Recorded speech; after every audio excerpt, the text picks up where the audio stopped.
Good morning. Hello, good morning, Donna. How are you? I am good. Oh, okay. I'm good. Um, A little I, overwhelmed. I'm, I, oh, okay. Well, take some deep breaths That's and what I've been doing settling the down. whole week. Yeah. Yeah, Well, hang on for Joanne a little bit. right.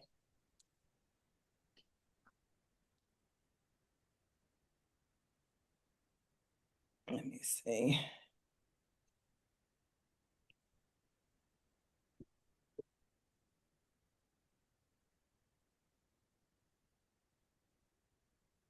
Oh, I am stretched as well, but I still pushing through. This weekend is mosaic for me with up and down with my daughter and helping out and stuff. So, well, this weekend is a whole heap of things. You know, I'm in Ola Ile. That's a drumming thing. okay, yes, yes. That's not Uh-huh. at Combemer. Um, Okay. Paradox. Paradox was calling me. I'm supposed to be doing something with them. It was supposed to be the 21st, but they asked to switch it to the 28th, co-parenting. I do a workshop. Hmm. So apart from the regular Hmm. classes, they've got two additional groups that they want to have dealt with. So they called me yesterday Okay. around 2 o'clock to ask if I can once again switch to do it this afternoon. I said, oh, hell no. Oh Hell no. Lord. No. Oh gosh. So it's like that. Let me And just I'm just, I'm just, I'm just doing what I have to do, find hanging on. yeah. It will get done because it always has to get done. That's my story. I stick into it. I'm just I'm just gonna check with Joanne in case she's having difficulty logging on, or coming Yeah, in or whatever term you'll use nowadays, because I really I think that okay. she's probably doing it remotely, apart from not being face to face and not doing it at home. I think there's something about her daughter this morning. So I Oh, think she's doing okay. a run and Oh, so she she might be might be on the doing it. road. Yeah, Okay. she might be doing it from being on the road, Okay. right? All So right, all right. I didn't maybe, realize. And yeah, she did send me a note telling me that she'd made special arrangements for this Saturday, but Saturdays really aren't good for me either. So we're right. going to go with the Monday evening, the 5:15 to the 7:15. Can that Okay. work for you? It's Yeah, gonna because have that's to. the easiest. Yeah, it's gonna be tight for me as well, but at least Yeah. on Thursdays, like yeah, I have a class just before that finishes at 4, and then I have a group running from 6:30. So it's like, and when you all sent your information originally, and I said to before I even opened it, I said, Mia, I know that the only day they're gonna be able to do it is Thursdays. Yeah. And for me, Thursdays are Okay. getting kind of hairy because that's when Paradox normally has Yeah. me down to the Oh, she said co-parenting. she's trying to find the email, the link. Okay, Okay, cool. I will send to you now. Yeah. Um, yeah, I should be able to send it to her here. Let me stop sharing for a minute. Do I Or do you want me to invite? send it to her Oh yeah, it might be via easier WhatsApp? because Yeah. already I brought up something. It's telling me to put in a code, and I'm Oh, like, okay. I'm gonna try find it you can here. send it. Yeah, that's what I'm looking for. Dun, dun, dun. Wait a second. Because I'm sending it from my phone.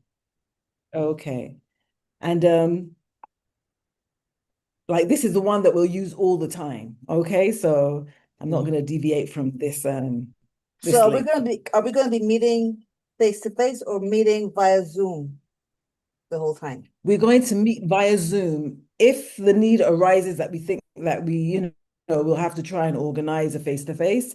But the thing is just it's the timing. Okay, that's Right. basically what all it boils down to is Morning. Oh, yeah. she got Good in. morning. Morning. Hi, Hello. morning, Joanne. Sorry, I'm Apologies trying to that from me. apologies. I'm trying to navigate. I'm sitting in my Okay, car. apologies from me because I did not respond to your email yesterday. I did see it, but I was just too stretched to respond to it. But I appreciate what you said, and based on that, we're going to start today, but we'll go from this Monday, Okay. 5:15 to 7:15 online. So that's fine for Okay. everyone? Yeah, that's Yeah. Okay, okay. Yeah. All right. And I am recording this session. So if you don't catch everything, I will put it on e-learning afterwards. But however, because it's just us and it's a postgraduate course, there's a lot of discussion and activities that you have to do and so forth. All yeah. right. Mhm. I put some readings up. I'm not unrealistic. I don't expect that you all had a chance to read through. Did you? All of By any them, chance? no. I All right. I No, did This is I what not. I didn't. Yeah, I but it's I okay. It's okay. yeah. I got through half Yeah, of the you have chapter breathing one. space. Oh, I I Okay. haven't like touched the chapter at all. I like the It's way o- it's it's set up. okay. It's fine. Give yourself All some right. time. I But know, right. I did go through Honestly, the articles. I did go Yeah. through uh-huh. the articles and I Okay, started making good. notes. So I have Yeah. Good. done that, but I have not read the Uh-huh. chapter at All all. right.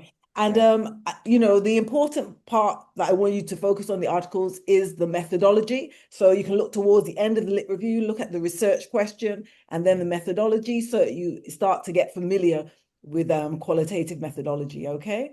All right, Fine. so Right. I'm going to get going. You don't have to keep your cameras on all the time. I just like to start the class off with the cameras on so you can see that I'm really here. But The for bandwidth bandwidth is an purposes and so issue. forth, yeah, I'd rather you turn them off. Okay. Okay. Okay. So we'll go from Great. here.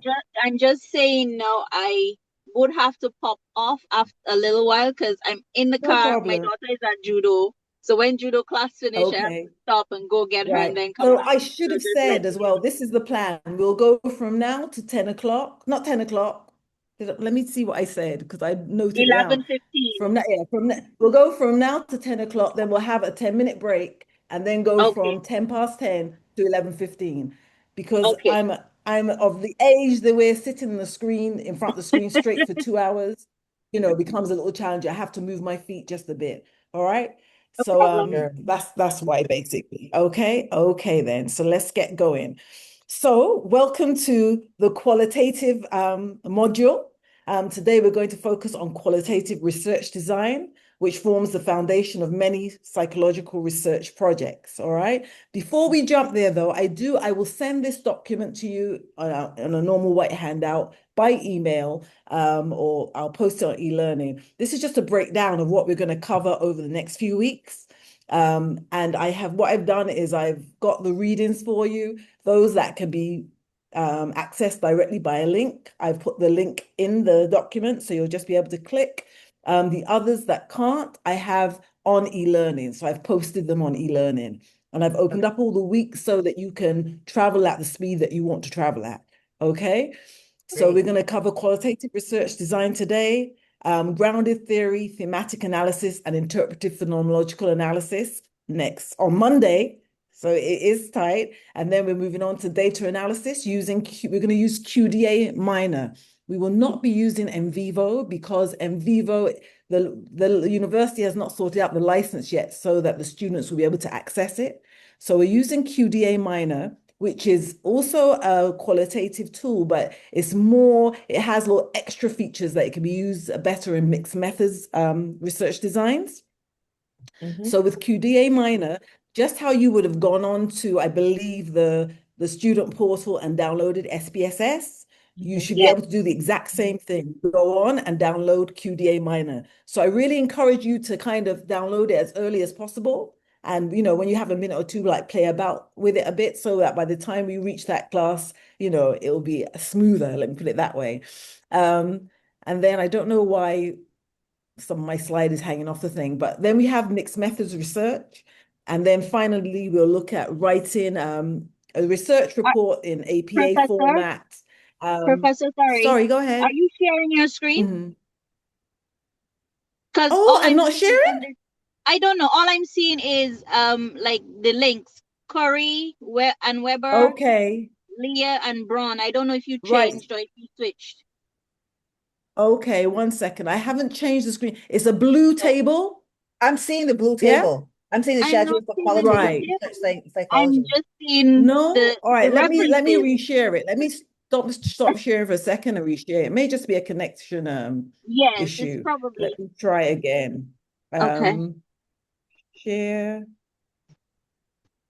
Joanna, are you using a computer or are you using your cell phone?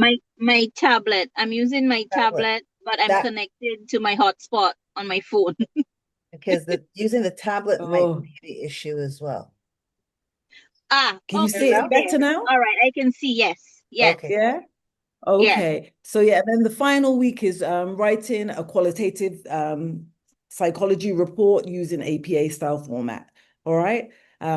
So that's where we are for the overview of what we'll be traveling through for the next couple of weeks. Today's session, it's always good to begin by looking briefly at what we aim to achieve in this session. So hopefully by the end of this lecture, you will have a clear understanding of what qualitative research design is and how it is used in psychological research. We'll explore the foundations of qualitative research, including its purpose and those underlying assumptions. Then we'll examine the differences between qualitative and quantitative research approaches. Understanding these differences, it's important because each approach answers different kinds of research questions. All right. We'll also identify the core components of qualitative research design, such as the research questions, sampling strategies, and data collection methods. And you'll learn how to develop strong qualitative research questions, which are typically exploratory and open-ended. Okay. And then finally, we'll discuss how to design a simple qualitative study, which will prepare you for developing your own research proposals further. All right, as we move through the program. And throughout the lecture, even though I know you're going to be on the road, Joanne, and I hope it's not too much, but throughout the lecture, we're going to also have some small activities and examples to help you apply those ideas that, I hope you're not hearing them all for the first time, but apply them in practice. Okay, so the classes generally, and today's will be focused on, today's probably will be the most that I talk. All right, but generally they'll be heavily focused on discussion and design exercises, which will help you think more like qualitative researchers. All right, because I know that most of us would have come up in the positivist tradition, so we're very quantitative oriented. Even though we see the appeal of qualitative research, we still kind of have a tendency to fall back on our crutch, which is quantitative. All right. Okay, so my first question is, what kinds of psychological questions do you think cannot be answered effectively using quantitative methods? And you don't have to formulate a question, but just the different areas maybe that you think quantitative methods don't really answer. Interviews? Okay, you mean like so to ask somebody to what extent do you believe dot dot dot to Okay, what so extent you believe you're that there's talking a about the method. I was actually, you oh all are jumping ahead of me. I'm talking Right. about the different topic areas then that you oh might want to, Right. right, A person's personal experiences. right. So the individual's personal experiences, maybe their trauma experiences. Anything else? Quantitative. their perception could work, how Yeah, their maybe, perception right, about good. particular things Yeah, their perception or their or their um opinion as it relates understanding, to maybe yeah, understanding their identity formation, how they perceive okay themselves, that internal stuff that Yeah. sometimes quantitative questions or methods don't allow you to go deep enough. Yeah. Yeah. The person's okay stories. The person's story. Yeah. The The experiences person's of the person's stories, how story. they're maybe coping with an illness, maybe. You know, Yeah. um, you can have a number of people who have the same illness, but they're experiencing it differently. Very different. Yeah. Yeah. So these are exactly the kinds of complex human experiences that qualitative research often helps us to explore, because that qualitative, sorry, often helps us to explore because the quantitative tends to lean more on telling us what is happening, right? Rather than how or why it's happening. All right. So qualitative research helps us to delve a little deeper to really gain an understanding of how and why these things are happening. Okay. So when I ask what is qualitative research, you know, it's really, we have to understand that it focuses on understanding human experiences and the meanings that people attach to those experiences. Okay, so rather than just measuring variables numerically, like we do in quantitative research, qualitative researchers aim to explore how individuals interpret events, how they interpret situations, social contexts, different things that happen in their lives, how they interpret them, how they experience them. Okay. So and that's what we're trying to really gain an understanding of. Okay, so it really does explore experiences. And researchers are often interested in how people experience particular phenomena, such as, coping with stress, navigating relationships, or adapting to life transitions, shifting from being a student, a young student maybe, into the world of work, for instance, or shifting from being a single person to being a married person, or being, a footloose fancy woman, footloose and fancy free woman to being a mother. So how people really adapt to those type of life transitions using qualitative research methods, we're really able to gain that insight from their perspective. So it also explores meanings, all right? So this means understanding how individuals interpret those events or situations. And we have to recognize that you can have two people who may experience the same event, but assign very different meanings to it. All right. And I'm going to give you a perfect example of that, which if you have siblings, maybe you can relate to it. I grew up, I'm one of 4 children. We all grew up in the same household with the same 2 parents. And but yet there are things that our parents would have done or said that now as adults, when we discuss them, our interpretations were markedly different. Okay. So what one of our parents may have said may be very motivating for one child, while for another child, it was very demotivating. It was perceived in a completely different way. All right. So you're quite right. I think earlier, Joanne, you mentioned perceptions. Qualitative research examines perceptions. Okay. Researchers may explore how participants perceive their environment, their identities, or their interactions with others. All right. So you're quite right there. It also investigates social processes. All right. And this includes how behaviors, interactions, and social dynamics develop over time within groups. And those groups can be, family groups, they can be community groups, any type of group, all right, that meets frequently and works together in some way. Or they can even be groups within institutions, all right? So the key point that I want you to take away is that qualitative research prioritizes depth and interpretation. Instead of asking how much or how many, qualitative researchers ask questions like how and why and what does this experience mean to the individual involved. Now, because of this focus, qualitative research often uses methods such as interviews, focus groups, observations, and narrative analysis to gather what we call rich, detailed data. All right. So we're not with quantitative research, what we're doing, we're gathering at the end of the day numbers, or we're gathering information that we then transform into numbers to be able to run our inferential statistics and so forth, right? That's not the case in qualitative research. And this approach is particularly valuable when we want to understand complex human experiences that can't easily be reduced to numbers, okay? All right, so I'm by asking you this next question, I'm trying to give you a taste of qualitative research. So I want you to say what you think when I answer the next question. Like, don't censor yourself. Say exactly what you think. Can you think of a psychological topic where numbers alone might not capture the full picture? Can you think of a psychological topic where numbers alone might not capture the full picture? Yes, I can. Mhm. um transitioning from from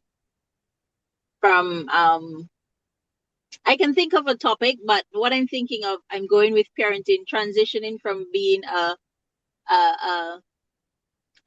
no child person to having a baby. Yeah, okay, No, good. numbers is not going to help you with that. Yeah. You And have to understand, you have to hear from the individuals how they're That, experiencing that. Yeah. yeah, that is Okay. purely experience and perspective. Mhm. and Good. a person who is experiencing grief because the third family member in 2 months has died. Yeah. That's a good example as well. Yes. Good. Good. Need more? How about, and I'm only going here because I know you're both practitioners as well, therapy experiences. Yes. Hmm. Um, because not right. So therapy experiences, someone might rate or someone might tell you that, well, it could still be both. And here's my thought, because if you ask somebody on a scale of 1 to 5, if you use a Likert scale and you ask on a scale of 1 to 5 how effective therapy would be for you, then they can tell you. But then if you don't use this scale and you say, explain or let's talk about your experience going to therapy, that is very different for everybody, because then you have to share what you liked, what happened.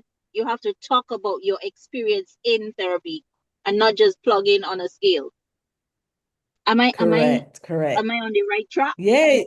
You're Yeah. Okay. spot on. You're both spot on. And Okay. Okay. So tell and me, and after go on. after a psychoeducational therapy set of sessions, having the participants um say how effective they thought that some of the strategies were for them. Hmm. Yeah. Especially now that they're at the end of it, how effective the strategies are. And that can't really be done effectively via numbers, because depending on the factors that impinge on that individual when they leave the sessions and go back into their own space, factors we have no control over those factors anyhow. And it's how Right. they feel. Right. All right. So especially, thank you, Donna, for sharing that example, because especially as if you have funders and let's say, running a workshop or whatever the case may be, very often the funders are interested in the numbers. They want to know how many people came to the session. Then you have some kind of evaluation at the end. How many people felt that they benefited from the session? You might have an open-ended question at the very end that asks, what were the key areas that were new to you or that you learned, and you as a participant might write something freehand there. But very often you're just collecting numerical information to feedback, right? But with the point that you're both making, having an understanding of what the person has actually experienced or how they perceive the material, especially in the case of well, both therapy and psycho ed, you sometimes what you think the person may have understood within the session may not be the case. They may have perceived it in a completely different way, maybe a technique that you used, or so it really helps to delve into the underbelly of the what is happening so that you can understand the why and how it's happening. All right. I want to ask another question now. This question is about this question. I started the session really with a question, right? Is it the same question as this question? The You earlier know, it's about the question, first just to Um, question, remind you. right? what kinds of psychological questions do you think cannot be answered effectively using quantitative methods? Right, that was the earlier That question. was Right, your first question. right. So the second question Hmm. is, can you think of a psychological topic where numbers alone might not capture the full picture? It's slightly different, I think. What does this make you do? What does it make? It makes me think But about it differently. yeah, The word Correct. psychological topic. Mhm. gives a parameter. But go to the very beginning. If you remember, Can you think of a driver psychological topic? So you're as asking me opposed for a to what topic as a kinds, whole. Yes. And then the first one, you're right? asking for specific questions. But even just at the beginning, just look at the first two words. What kinds of, as opposed to can you What think of? kinds of and can you think of? This Yes. is Right. So So open-ended.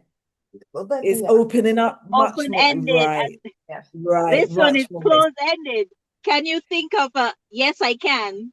I would have answered the question. Yeah, yeah, But yeah. the aim is to delve a little deeper.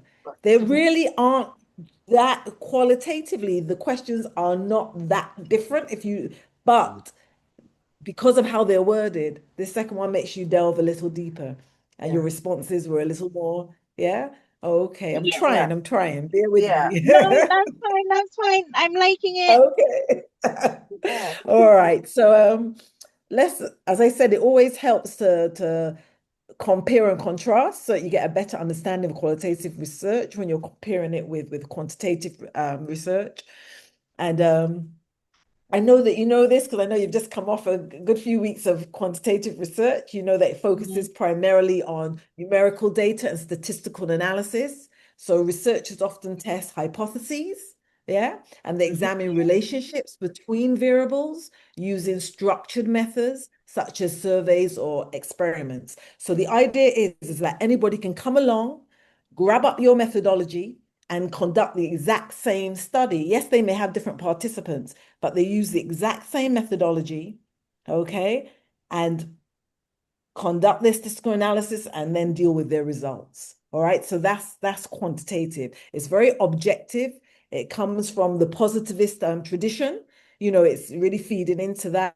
So it's clean and clear cut.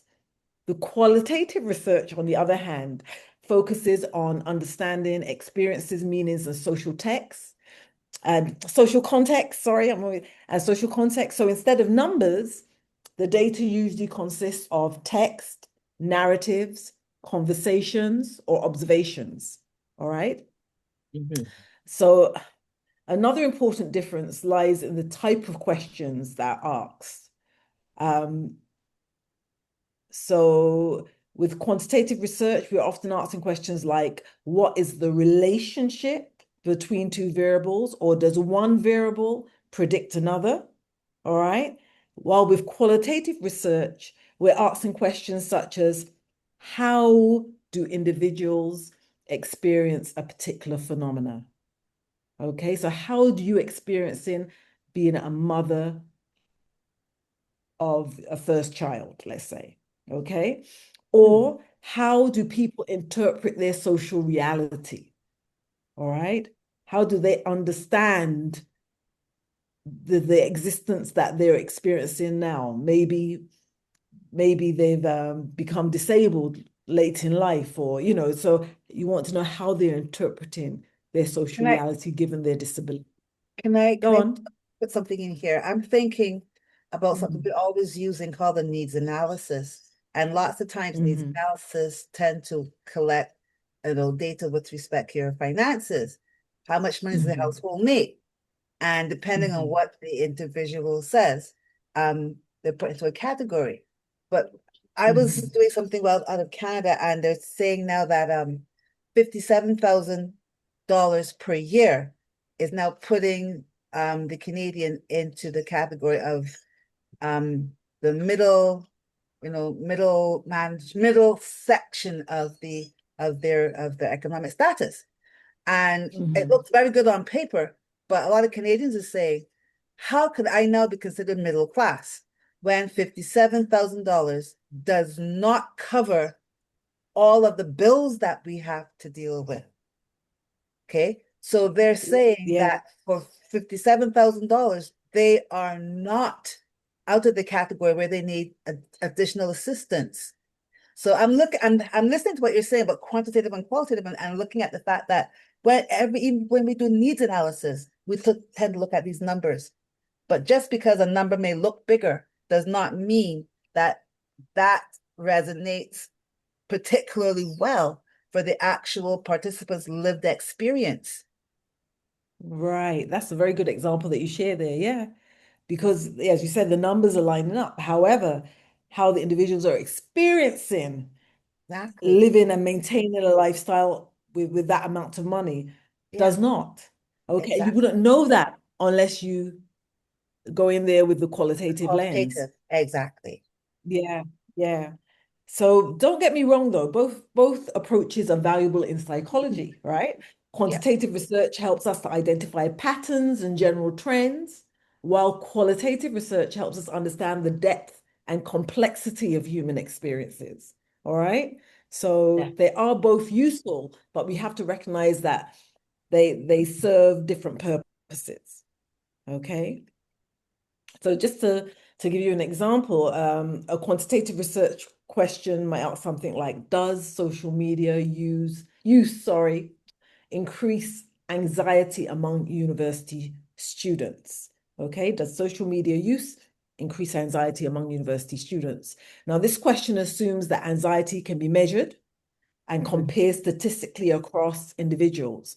All right. And so, as a psychologist, we'd probably use something like the Beck depression, not depression, Beck anxiety inventory, or the GAD, or, and then some items or some measure of the amount of social media use that a person's experiencing, right? And then we'd probably run a correlation to see how these variables are related. Is it a case that the more you use social media, the higher your anxiety? Or, that's where we'd be going with the quantitative methodology. A qualitative research question, however, might ask something like, how do university students describe the relationship between their social media use and their experiences of anxiety? All right. So let's soak in for a little bit. So here, right, the goal is not to measure anxiety levels, but to explore how students understand and interpret their experiences. Okay. I want you to notice that qualitative questions often begin with words such as how, in what ways, we're trying to dig down. So the stems of the questions are trying to get the participant to really think and process their experience and be able to communicate their experience of whatever topic it is that you're asking them about. Okay, so these type of questions really they encourage participants to provide detailed descriptions of their experiences. And this allows researchers to explore deeper psychological and social processes. All right. So I keep forgetting when I use these little animation things, I always forget to use them. So again, both questions are important, but they produce very different kinds of knowledge. All right. Donna, excuse me. In the Yeah, go qualitative ahead. question, where you're asking the students to describe their relationship between social media use Yeah. and anxiety, does the Mhm. parameter of anxiety have to also be officially measured to complete? Okay, well, if you're using, it's a good question, Donna. So first of all, don't forget this is the research question. So your Mhm, actual interview protocol, your schedule will mhm, have questions, much more refined, number of refined questions then that will dig deeper into it. Um, Depending on your research design. So for instance, if you're using a mixed methods research design, you mhm, may want to conduct some kind of a quasi experiment where you actually maybe have a number of people take the Beck anxiety inventory. All right. mhm. And maybe you look at interviewing people that are only reached a certain cutoff point. Let's say moderately depressed, right? Not Right. depressed. I've got depression in my head because I'm always working with the Beck Yeah, depression. Moderate But anxiety, right? They yeah. display moderate my anxiety. my question is Mm. piggybacking off. Do you have to define it for them? Because sometimes people's definition of anxiety, although there might be a foundation, but it might not be accurate. I think that's what I'm Right. trying to say. So do you So have to in your define interview, it? protocol, yes, in your interview protocol, what you would do is you would have a question early in your schedule, which asks them basically if they know what anxiety is. And they, and they'll say whatever. Do you think you've ever experienced it, or do you think it's something you experience regularly? How do you experience it? And they'll say, they'll tell you, well, I find that, whenever I have to get up in front of people and say anything, I start to shake or I start to sweat or right. So they would communicate that to you. So you're quite right. You do have to operationalize the variables, but not in the way that you would with quantitative research.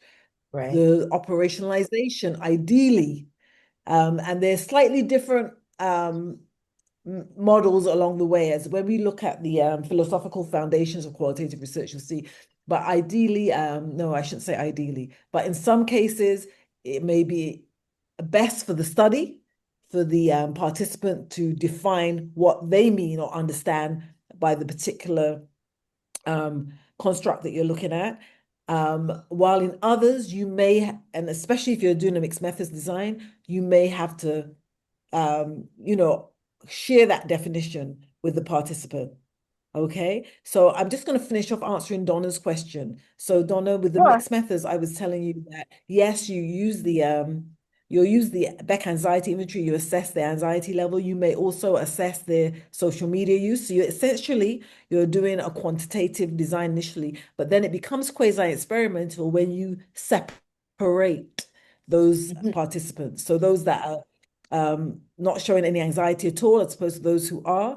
And then you may interview you, depending on the nature of your study, depending on the nature of your study, your research question, you may then choose to only interview those who are displaying high anxiety, or you may want to interview some from both groups. But that all comes down to your research design. Right. So I'm sure you may have heard this before. Technically speaking, you can almost do anything in research once you are able to justify it. All right. And that's the important thing, to be able to justify it. And it's often justified by how you formulated your research question. Okay. And don't forget, this is just our introductory lecture. So the questions that we're using are very, I don't want to say simple, but just very straightforward at the moment. But of course, for your PhD and postgraduate level questions, they become more sophisticated. All right. And I'll explain that as we go along. All right. So the first activity is that I want you each to select one of the following topics: academic stress, online learning, or identity development. And I want you to write one qualitative research question. All right, I'm going to give you about 3 minutes to kind of think about and come up with a qualitative research question. And you jot it down on some paper. I'm going to let you share it verbally. But what I will do is just give you a quick reminder that the qualitative questions often start with, how do students experience, or how do people describe, or what are the experiences of, or in what ways do students X, Y, or Z, or how do individuals perceive? All right, so take one of those topics and create a qualitative research question.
Okay, so that's my little quiet timer going off. Okie dokes. Um, Joanne, because I know you might have to whip away in a minute. Let's hear your question first. Um, I have, how would you describe your experience between online learning and face-to-face learning? I did two. And then what do you believe are factors that contributes to academic stress? Okay, so let's go with the first one. Let's hear it again. How would you describe? Your experience between online learning and face-to-face learning. Okay, so the only so I like it. It's open-ended. Uh-huh. Um, experiential in terms of how would you describe? Uh-huh. Now the only thing is between is not qualified with anything. So is it the difference Okay. between, the similarities between? Okay, so we need to Okay. be more specific. Be Okay. more specific. How Okay. Okay. how would we give it to me one more time? How would you describe your experience between, or I can say between online learning and face-to-face learning? That's the question. Okay. So how would you describe Your experience. experiences? So that is Oh, yeah. Okay, yeah, but it needs a little more I'm throwing tweaking. you How off. would you describe your experience of the differences, maybe of the differences between Okay. of difference between your experiences of online learning and offline? Yeah, I just think it needs breaking up a little bit with that word to really Okay. to be able to draw out an understanding of. But the only thing is then when you put the word differences in, you're then making the assumption that they're differences. So That it they are really, that they yeah.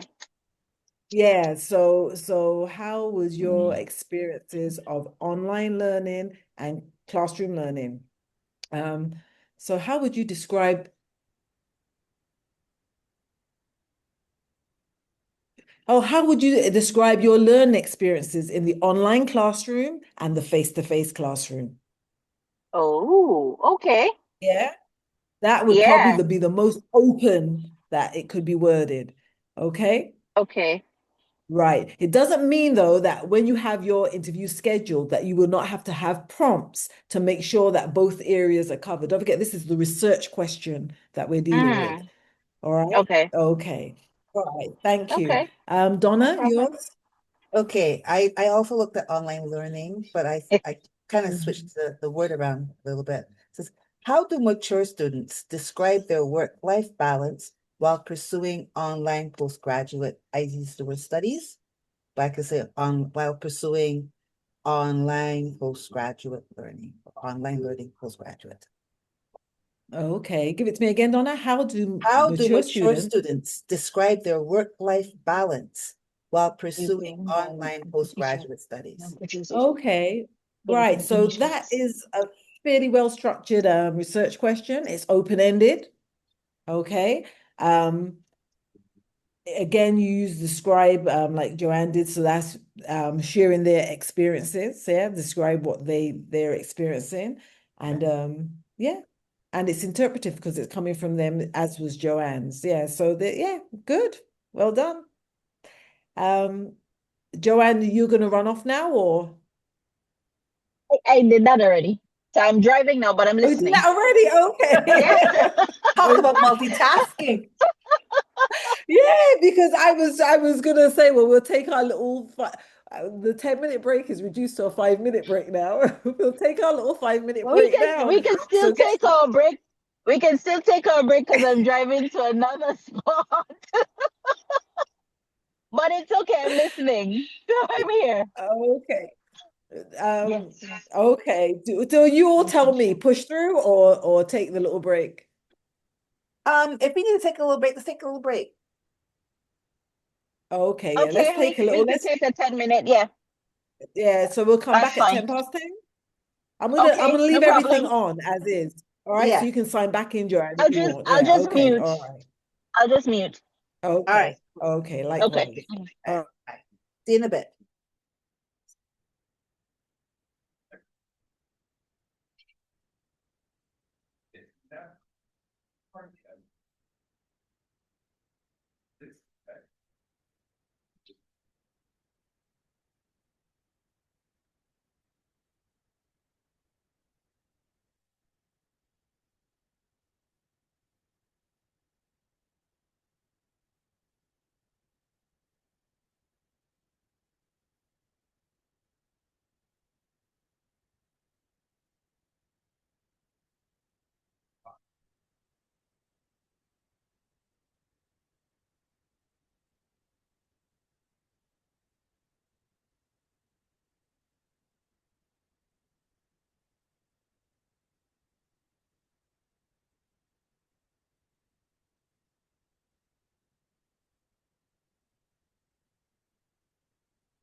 Good morning. Trying to find Renee. Oh, great. Can I speak with, this is Donna. Thanks.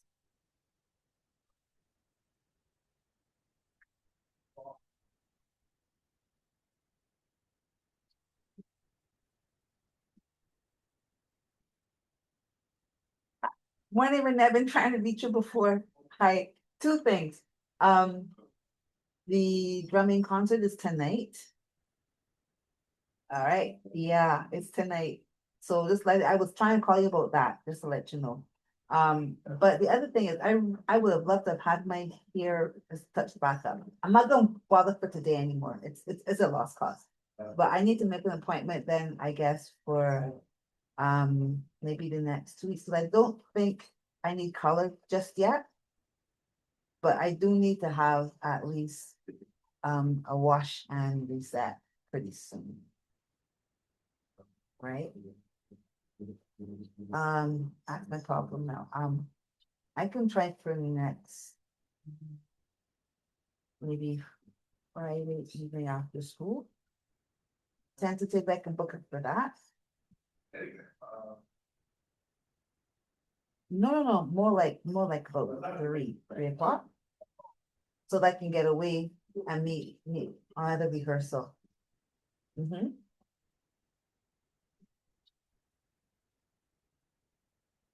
Yeah,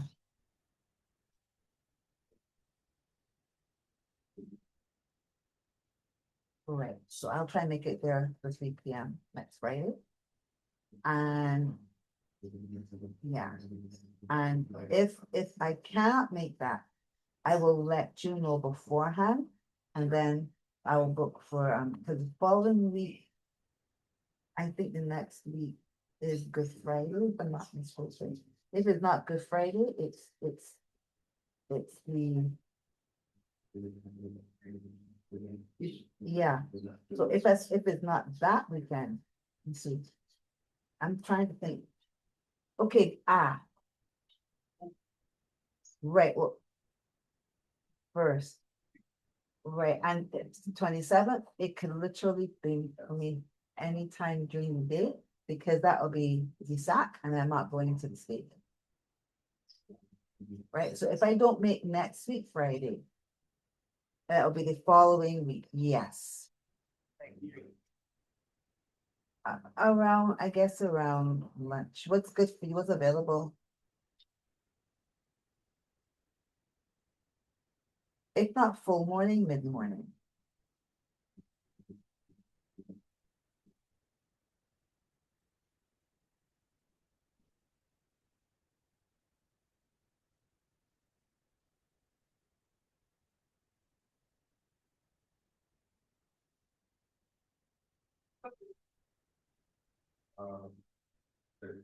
Okay.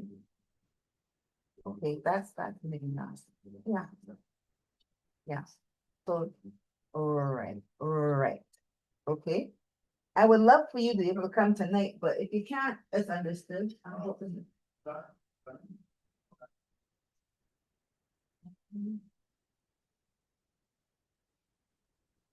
Right. I think it would have been good.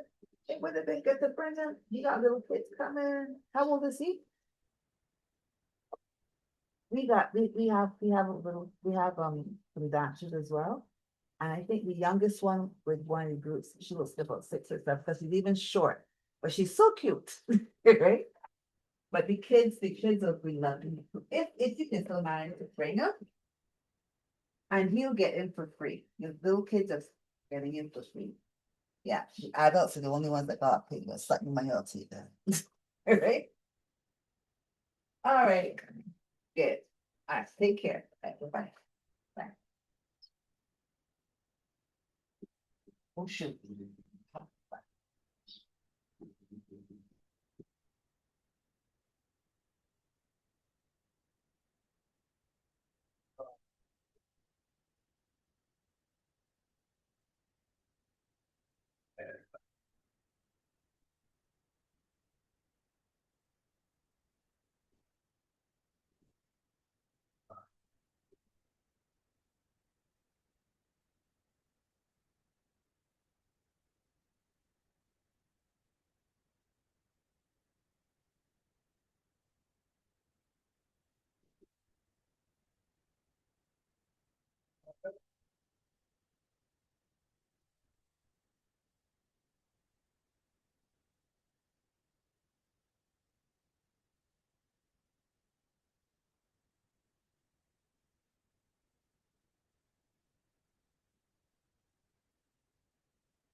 Yeah, we all actually do more music as well. I use that as another avenue. Was that? Yeah, but I need different ones there. Like, so the next time you do this kind of thing. The next time you do this kind of thing. Shot.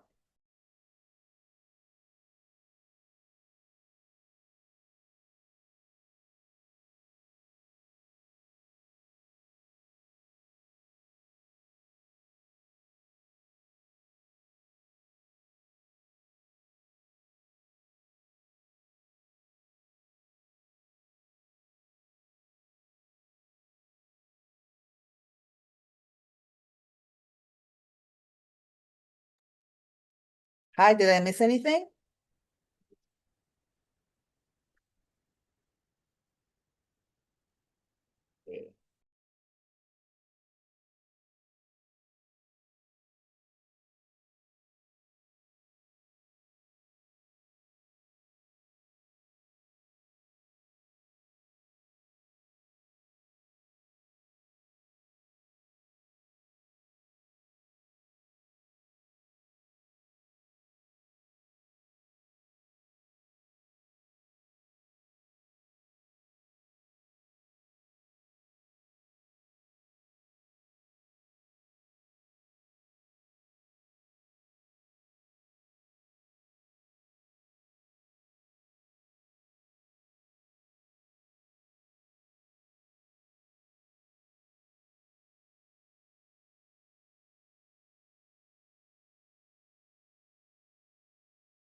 Okay, I'm back when you all are ready. It's not quite 10 past 10. I think we've got a minute more.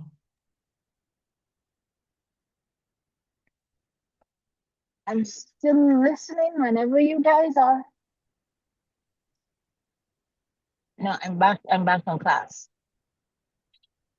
Okay, great. All right, so let me push forward. Okay, so why philosophy matters in research. And I know that you all would have covered this already, I believe. However, I think it needs to be reiterated, especially when you're doing an MPhil and a PhD, because that is embedded in the degree. So understanding that the importance of philosophy is key. All right. So before researchers choose methods such as interviews or thematic analysis, or what they do is they operate within a set of philosophical assumptions about reality, knowledge, and how research should be conducted. All right. So understanding these foundations helps us critically evaluate research studies and design methodologically sound qualitative projects in psychology. Every research approach is shaped by philosophical assumptions, whether researchers explicitly acknowledge them or not. All right, so you won't see them explicitly acknowledged, for instance, in the average journal article, but definitely in postgraduate research, it's important to acknowledge them. All right. In qualitative research, these assumptions influence how we understand human behavior and experiences. For example, if we believe that reality is objective and measurable, we're more likely to use quantitative methods. But if we believe reality is shaped by personal meaning and context, qualitative approaches become more appropriate. And you might be thinking to yourself, well, what about mixed methods research then? The argument is that mixed methods research comes from a pragmatist or pragmatism, which is understanding that there's a practicality to research. And there's some research questions out there that are best answered by drawing on both quantitative and qualitative methodologies. All right. So the philosophical foundations of research are usually discussed through three key concepts: ontology, epistemology, and methodology. All right. So ontology asks what reality is, all right, while epistemology asks how we know what we know. Okay. Methodology refers to the strategies researchers use to generate knowledge. So together, these three elements shape what we call a research paradigm. Okay. Okay. So look a little closer. But Ontology refers. I have a Go question. on. Can you, I understand pragmatics, so I've been exploring that as my worldview, Yeah. because I believe that sometimes it's not just, it's not only objective. Depending, my question is, can you change depending on what you want to study?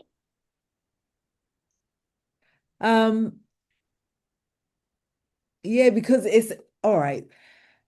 It's to kind of, I don't know if this is a good example. I'm treading on tender hooks here. It's kind of like your clinical orientation.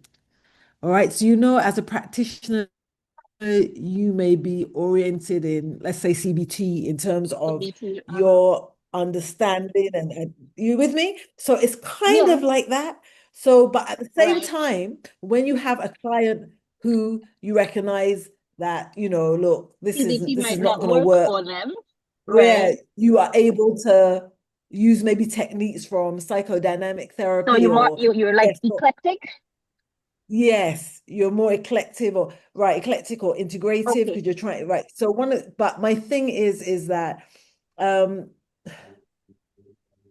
as I said with mixed methods, that's the argument there. It's more of a pragmatist or understanding of the world. And I think, as you recognize that there's strengths and weaknesses, on both sides of the coin kind of thing. So I'm not going to tell you that you can't flip from one to the other. But what is important is that it aligns with what you are questioning. If you want to find out how somebody is experiencing having their arm amputated for not for the first time, because it happens once, amputated, you can't have that as a research question and then go collecting quantitative data, asking people how do they Right. think they would feel if they had it. So everything has to align. I think that's the most important thing. What you claim that you want to find out about and how you are going to go about finding that out have to align. Okay. I understand. Okay. I Um, understand. okay. So ontology refers, as I said, to assumptions about the nature of reality. So in qualitative research, reality is typically viewed as subjective and multiple rather than singular and objective. All right. Remember, with quantitative research, we're trying to be as specific as possible when it comes to quant, and we only want to deal with that one variable, and we want as much as possible to control the others that might affect it, right? But with qualitative research, we understand that reality is subjective and multiple and complex, all right? So we go in with that understanding. And so this means that, as I said before, different individuals may experience the same phenomena differently, all right? So because you and Donna are in this class at the moment, it doesn't mean that you're experiencing the class in the same way. All right. No matter how Right. similar you might think you are or whatever the case may be. Right. So, and the same thing, let's say with people may interpret like mental health experiences differently, depending on their personal history, their culture, and social environment. So for some people, what we deem as being as what you might deem as experiencing anxiety, for other people that might be their normal way of function, and they may not even acknowledge that as being, you know, evidence of anxiety, because that is how they function. So unless you delve in and find out what they're experiencing, then you wouldn't know. Okay. Okay. Epistemology refers to how knowledge is generated and what counts as valid knowledge. All right. So again, in qualitative research, knowledge is seen as constructed through interaction between researchers and participants. So this means that the researchers are an active part of the research, while with quantitative, the objectivity of using quantitative methods is that you are external to the research. You are merely observing and moving around parts, but you are not actually an instrument of the research. All right. So rather than trying to eliminate subjectivity in qualitative research, we don't try to eliminate it entirely. What we do is that we acknowledge interpretation and context as part of the research process. All right. So we actually, if you read a qualitative dissertation and even research articles, you will see that the authors themselves declare, it's called reflexivity really, they declare their own biases and what they are coming into the study with. All right. So for instance, Dr. Jules and I did a qualitative study on Black hair. All right. We know what it means, social media and Black hair, and how it's been, how people use social media to kind of reinforce turning natural, I should say natural hair, not Black hair, natural hair and so forth. But anyway, to cut a long story short, as part of that process, we had to recognize and we had to declare ourselves what our hair meant to us and what we were coming into the study with, and you know what our experience had been to a certain extent, in order to be able to move. So in order to be able almost to put that aside, so that we are able to kind of immerse ourselves in the actual research. Okay. As I said, over time, I think it will kind of become clearer to you. Methodology now, which is the third one, that refers to the overall approach that we use to investigate a topic. All right. So in qualitative research, methodology focuses on exploring the meanings, the experiences, and social contexts of individuals and groups. For example, phenomenology explores individuals' lived experiences. I think I heard Donna use that term earlier. Yeah, what it is that they have personally experienced themselves, their lived experiences, not their perceptions, not what they think others have experienced, all right, but their lived experiences. There's grounded theory methodology, and grounded theory, and we'll look at that a little closer next on Monday. That aims to develop theory from data. All right. So that uses a bottom-up approach. All right. So what happens is that you could just collect the data on a particular area. So you can maybe do a number of interviews with people of a certain age group who may be experiencing whatever it is that you're interested in. And then what you do is, through analyzing and interpreting the data, you are then, what emerges from it is the necessary, well, not necessary, the evident, or themes evolve from the data. That's probably the best way to put it. Themes evolve from the data. And then from those themes, you gain an understanding of what's going on. Okay. There are also ethnography studies that are used to understand cultural practices and social groups. All right. And you may have heard, and I'm not going to say it doesn't happen in psychological research. It's more common in sociological research. I'm sure you've heard about participant observation, where you've actually immersed yourself in the group that you are studying. So you're actually participating in whatever practices or behaviors that maybe you're actually studying as well, of a particular group. All right. So that is methodology. So we also have to have an understanding of the philosophical foundations that guide qualitative research, all right? So qualitative research is very much grounded in what we call interpretive philosophies that emphasize subjective meaning and social context. Now, many qualitative approaches, as I said, they're rooted in interpretivism. So we have the understanding that social reality is constructed through human interpretation and interaction. Otherwise, social reality doesn't exist. If no one's interacting with anyone, or, and there's no interpretation of things that are going on within someone's social context, then there's no social reality, okay? Another important perspective is constructivism. Okay, so constructivist researchers believe that knowledge is not simply discovered, but it's co-created through interactions between researchers and participants. So they recognize that researchers are part of that process, all right? So your interpretation of what the participants have shared is as much part of the qualitative process as they're sharing. All right. And that's why reflexivity is so important, for instance. Another influential perspective is phenomenology, of course, which focuses on understanding people's lived experiences.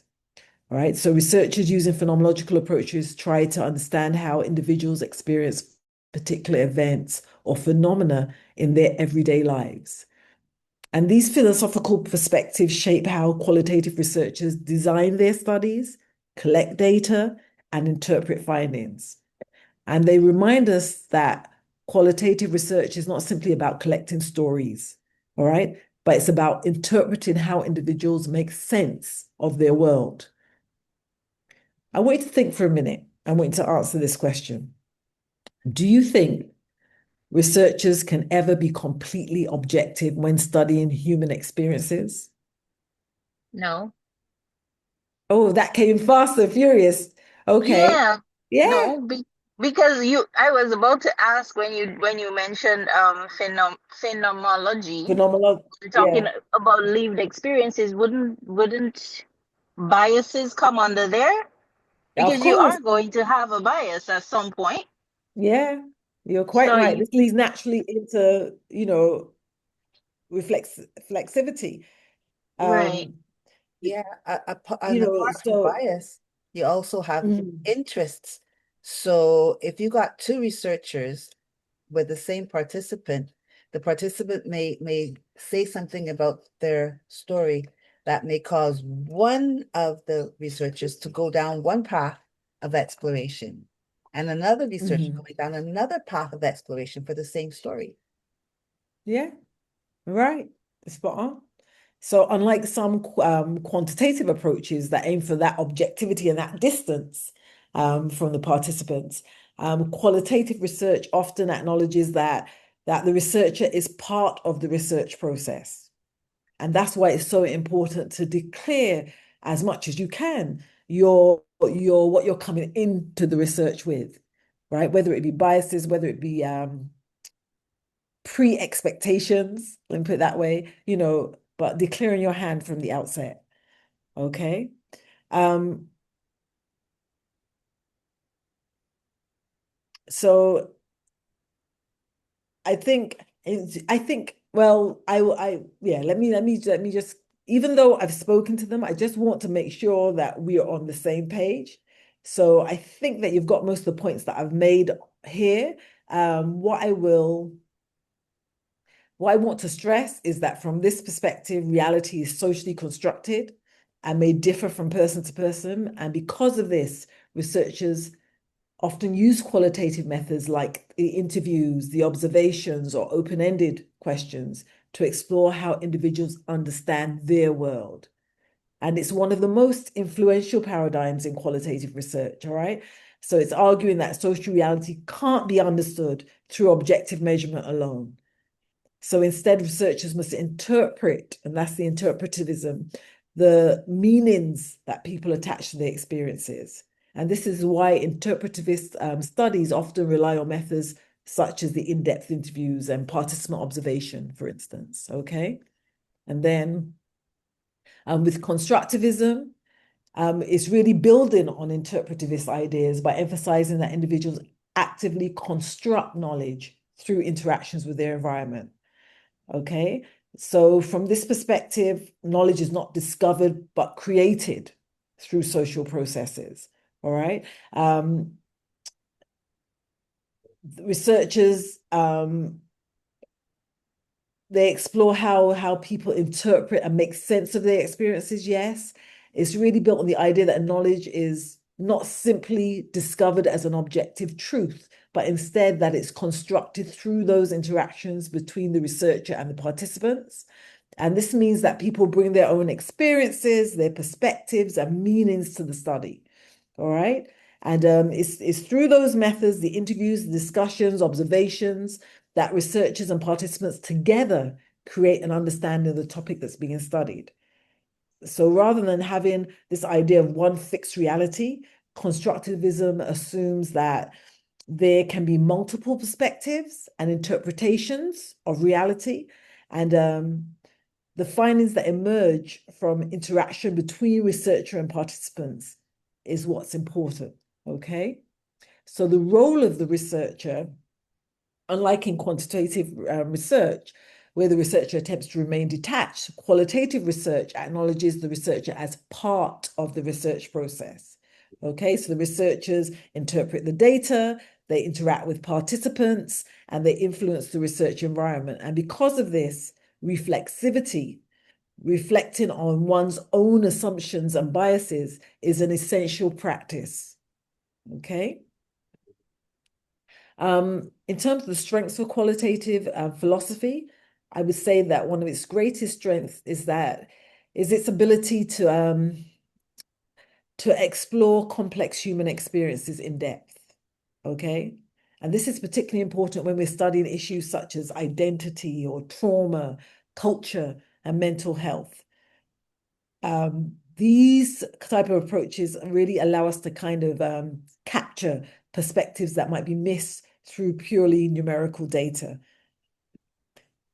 And, despite its strengths, qualitative research also faces criticism. We have to recognize that because interpretation plays a central role, yes, but the findings may be viewed as subjective, okay?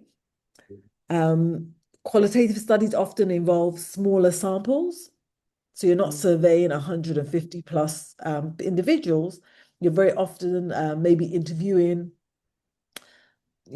anywhere between 8 to 15 individuals. And this obviously limits what? What does that limit when you think about research? Let me see if your research heads are on.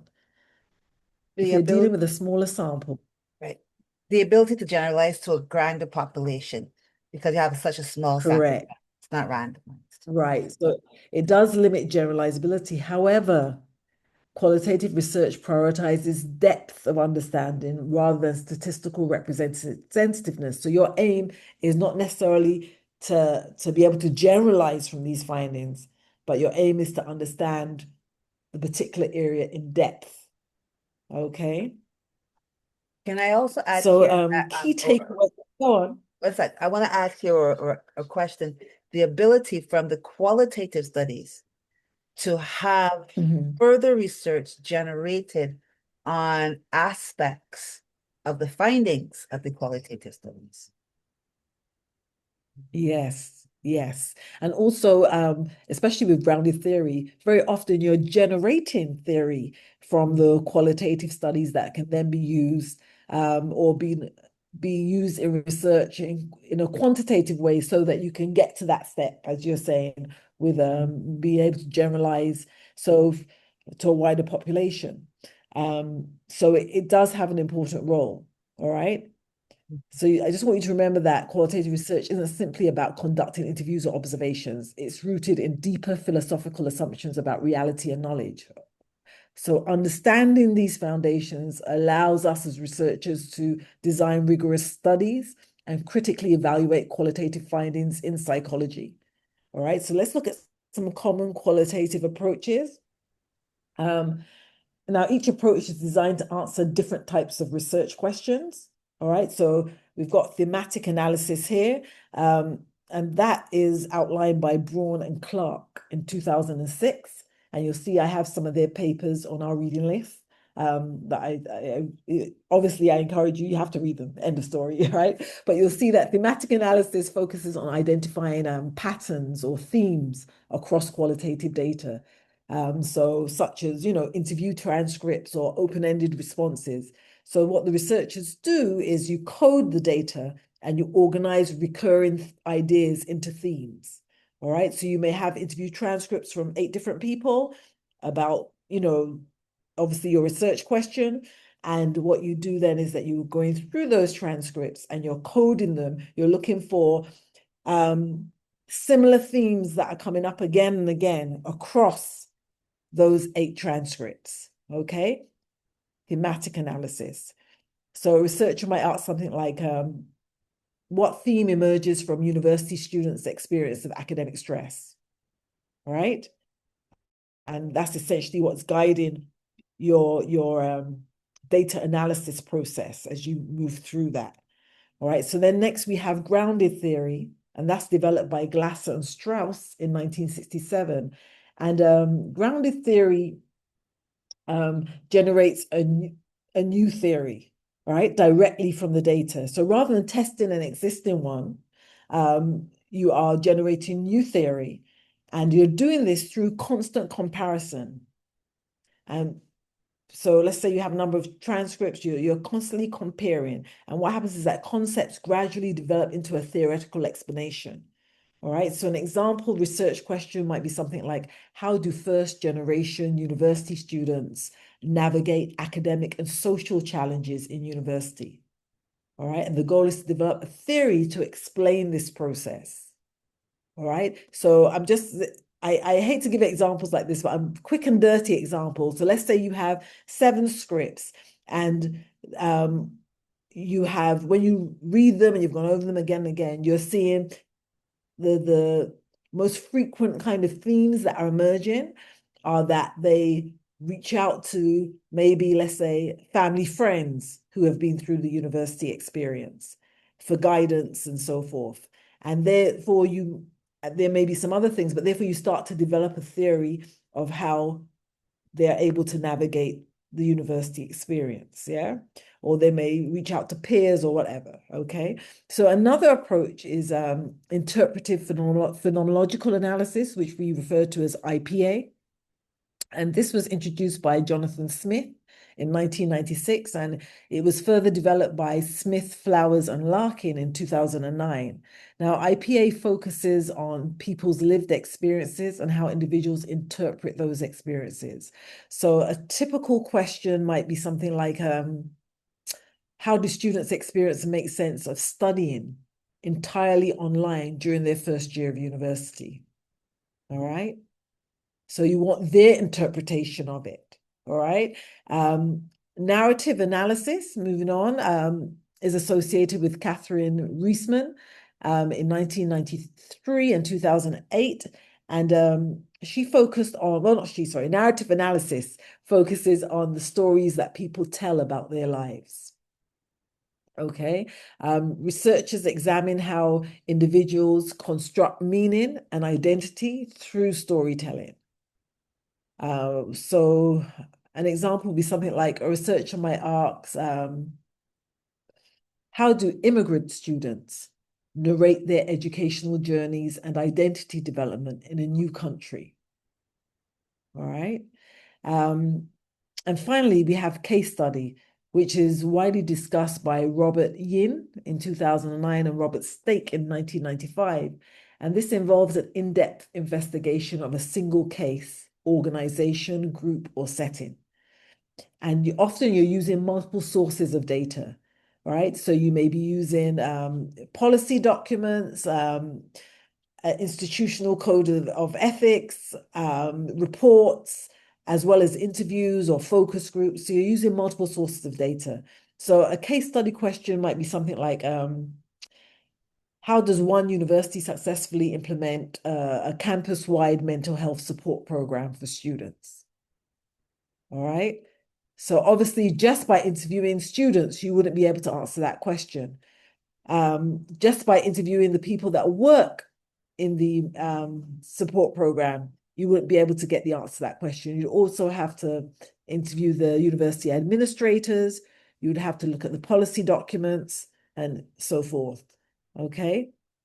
So what I want you to really understand from this is that different qualitative approaches are chosen based on the type of research question. So whether we want to identify themes or develop theory or understand lived experiences or even analyze stories or explore a specific case in depth will determine what approach we use. All right. So different qualitative approaches answer different types of research questions. So let me, Excuse me, Donna. go on. I'm looking at this and I'm thinking, on the surface, it would appear so much easier to do a qualitative study. But when you really look at it, because it's such a much more in-depth process for understanding the question, they're both equally weighted in their the amount of work that has to go into it, despite the fact that giving out 300 surveys and running it through statistical analysis seems very, very daunting when compared to having an interview with someone and extrapolating their stories and their lived experience in the interpretive setting. They're both actually equally weighted with respect to your time, with respect to your ability to actually produce data or research that will amount to something that people can really interpret what is happening. Yeah,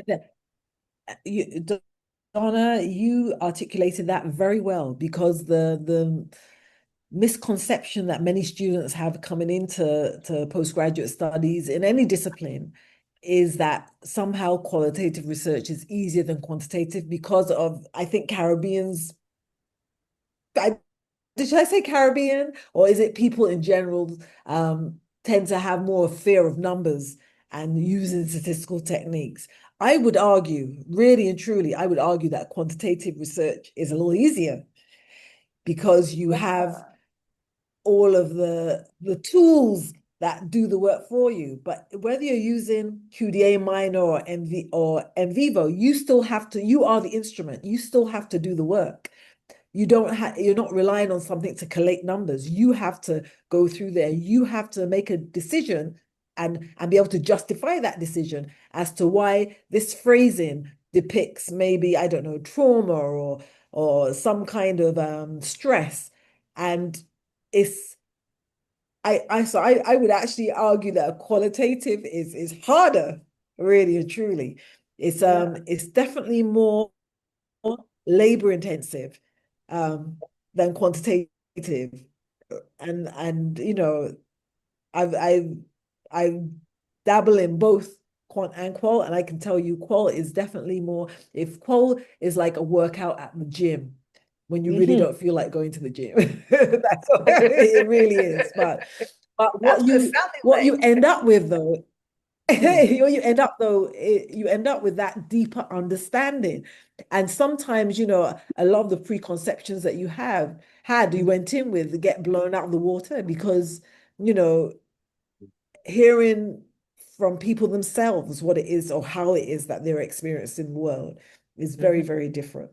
And then you're quite right. Then you collect that data, you make your interpretation, and really truly, to be able to stand up to the empirical rigor, you really want your participants to read that and we call it member check-in, basically, to validate in some way that this is what they were communicating.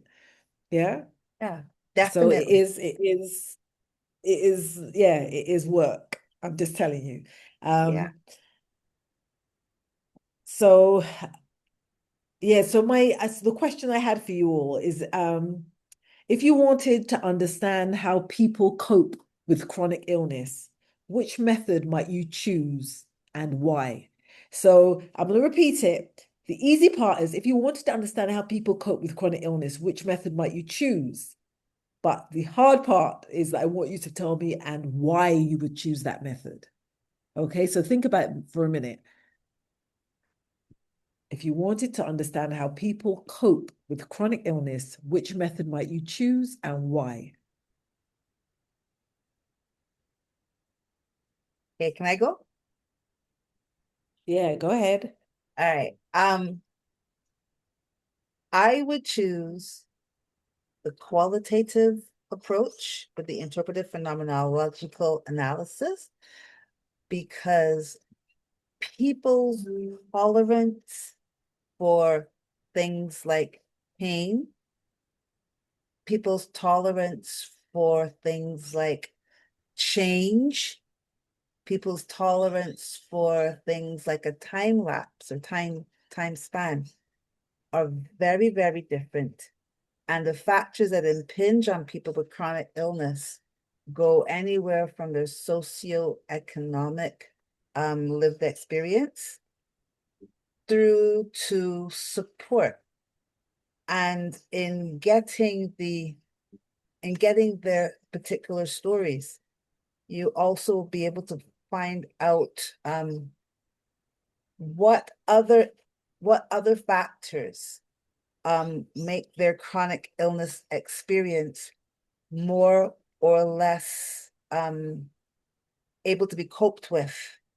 That's one thing. The other thing is, again, I have to declare my hand, right? I participated in a study where as a participant, I shared over, I believe it was a 4 or 5 month period, my experiences with coping with a chronic illness that I had recently come into. And it gave me insight as to the fact that number one, I was not alone in this chronic illness paradigm. But two, a lot of things that I have thought of beforehand that I probably will be expecting and probably will find it very difficult to cope with. I realized that I was actually coping. Now, I don't know in terms of how other people were coping at that level, but I knew that for me, I was actually coping more than I thought that I would have. But I didn't really think about that until I was participating in the study. Okay. One of my biases is that possibly, again, just declaring, by doing something like that, one of my researching underlying biases may be that through the research, the participants may also be helped because of being aware of things that they might not have accounted for beforehand.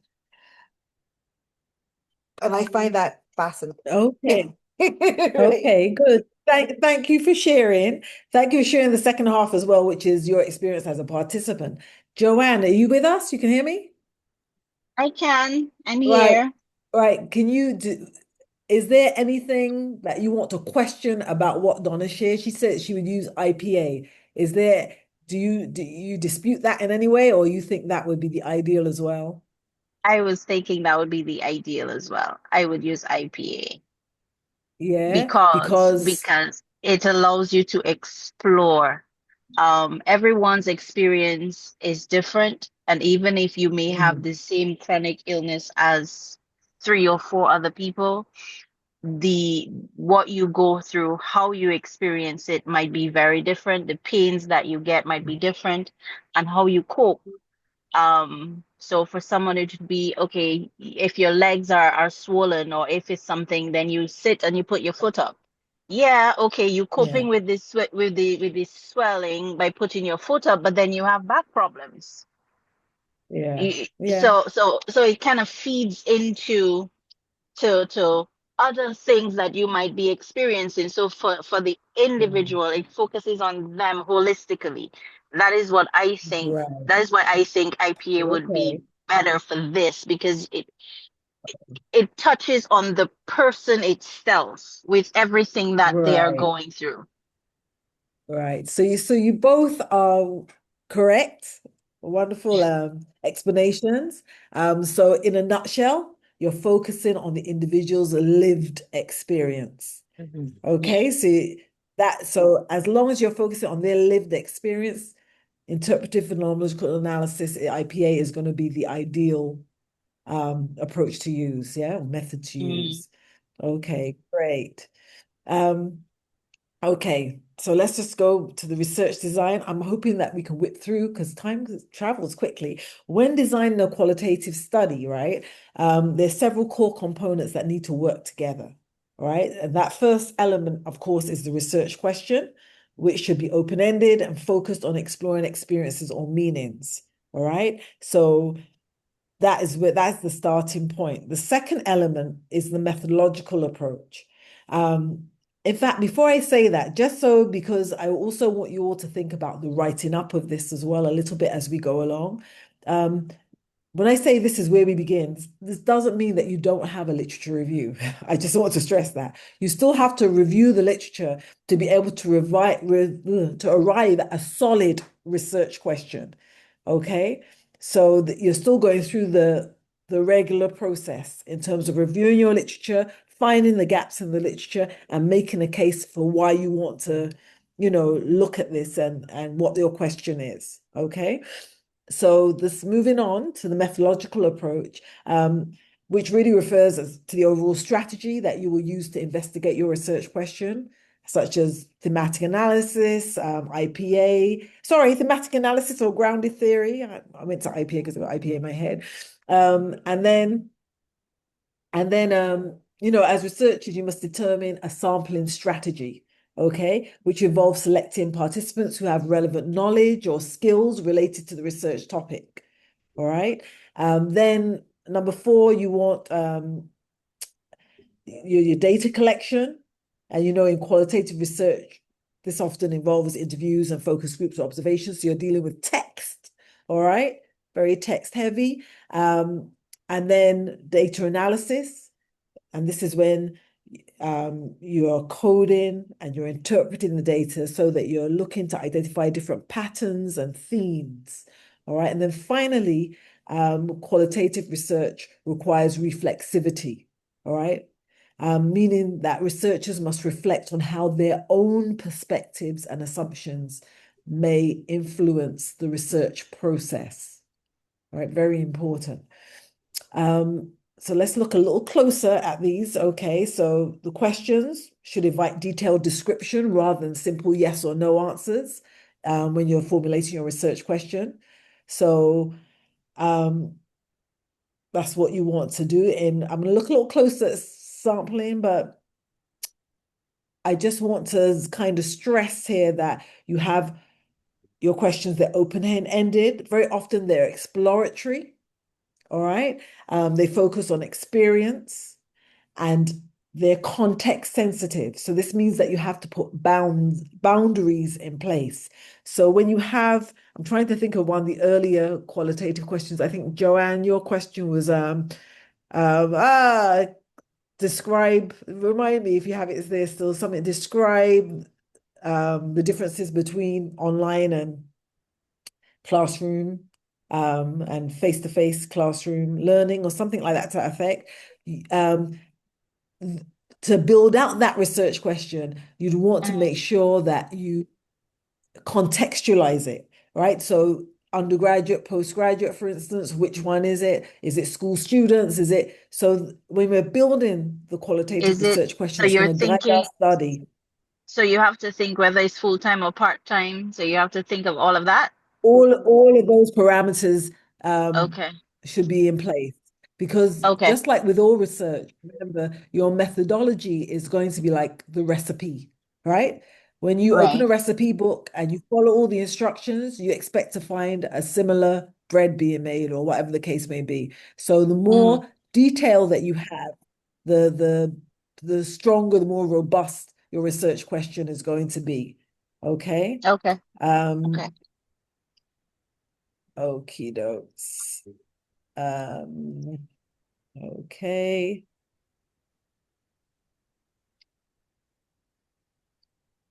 Sorry, why is my thing not turning? Oh, there it is. Okay. So now rather, I know you'll be familiar with random sampling in quantitative research. In qualitative research, our sampling is more purposeful. All right. This means that we deliberately select participants who can provide meaningful insights into the research topic. And one common strategy is purposive sampling, where participants are chosen because they have specific experiences relevant to the study. All right. So if you're doing a study on bipolar disorder, there's no point in interviewing people that have never experienced bipolar disorder. Right? Makes sense. If you're right, if you're doing a study on students, there's no point in interviewing people that have never on undergraduates that have never been university students. Right. So it's purposive. Another strategy that's often used is snowball sampling. And this is where participants recommend other individuals who might be suitable for the research. So one of my recent PhD students has done her researches on children who have been living in the childcare boards or under the childcare board's guardianship, and put it that way. And so obviously she had to contact, and she's now interviewing them when they're adults. So she had to contact the childcare board to see if she could gain access to this population. And they said all of the information is confidential. All right. And that they wouldn't be able to give her a list or anything so she'd be able to access this population. So she had to use snowball sampling technique. She was familiar with someone who had grown up in a children's home, and she interviewed that person and asked permission. Of course, this would all have gone through the IRB before she actually embarked on this. But then she asked that person to recommend other people that they knew who had been in the home, and then we continued on until she was able to build her sample out. Okay, so there's some samples that are difficult to reach, and snowball sampling is a good technique to reach them, especially samples of people from vulnerable populations. They tend to be, challenging to reach. In grounded theory studies, researchers often use what we call theoretical sampling. All right. So you remember with grounded theory, I'm telling you that you're drawing your theory from the data. And this theoretical sampling involves selecting participants based on emerging concepts during the research process. So again, unlike quantitative studies, qualitative research usually involves smaller sample sizes. So because the goal is to obtain rich and detailed data rather than statistical generalization, you don't need these large samples of 100 and 150 and 200 or 350 students, okay? So I think the only other example that I will share is my own PhD. I use a mixed methods design where I did survey hundreds of students across 3 schools in the first phase. And then the second phase, based on their score on the instrument that I was using, I then interviewed, I can't remember the number off the top of my head, but I think it was about somewhere between 8 and 10 of those students who scored high on the depression scale, okay?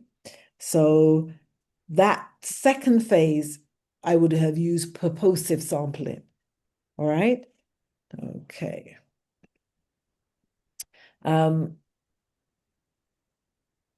Experiences of postgraduate students balancing work and study. I can't remember. Okay, so that's the topic.